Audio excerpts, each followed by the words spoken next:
1 তাৰিখৰ পৰা 10 ডিচেম্বৰৰ ভিতৰত চৰকাৰী কৰ্মচাৰী তৃতীয় আৰু চতুৰ্থ শ্ৰেণীৰ কৰ্মচাৰীসকলৰ মিউচুৱেল ট্ৰান্সফাৰৰ পৰ্টেলটো আমি মুকলি কৰি দিম। অসমত অহা কেইটামান দিনত আমি কেইবাটাও নতুন ব্যৱস্থা বা নতুন কাৰ্যসূচী আৰম্ভ কৰিম।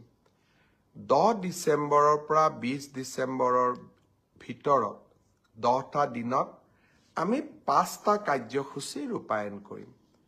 পোনপ্ৰথমে বিগত বানপানীত যিসকল লোক ভীষণভাৱে ক্ষতিগ্ৰস্ত হৈছিল তেওঁলোকক আমি সাহায্যসমূহ বিতৰণ কৰিম।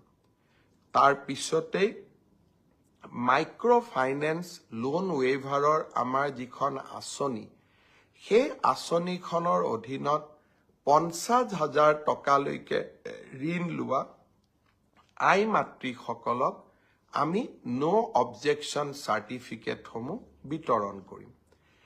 এই সময়ছোৱাৰ ভিতৰতে হাইস্কুল শিক্ষান্ত পৰীক্ষাত ডিষ্টিংশ্যন সৈতে পাছ কৰা ছাত্ৰ ছাত্ৰীসকলক আনন্দৰাম বৰুৱা বঁটা আমি প্ৰদান কৰিম।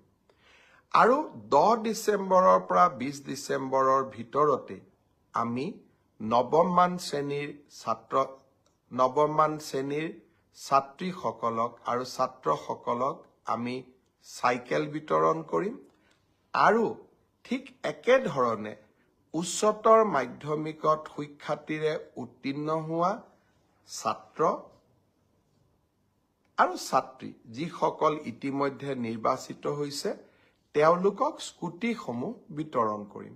অৰ্থাৎ 10 ডিচেম্বৰৰ পৰা 20 ডিচেম্বৰলৈকে আমি সকলোৱে ব্যস্ত থাকিম আৰু সকলোকে এই আঁচনিসমূহৰ লাভ দিবলৈ আমি যত্ন কৰিম। এই সময়ছোৱাৰ ভিতৰতে অৰ্থাৎ 1 তাৰিখৰ পৰা 10 ডিচেম্বৰৰ ভিতৰত চৰকাৰী কৰ্মচাৰী তৃতীয় আৰু চতুৰ্থ শ্ৰেণীৰ কৰ্মচাৰীসকলৰ মিউচুৱেল ট্ৰান্সফাৰৰ পৰ্টেলটো আমি মুকলি কৰি দিম।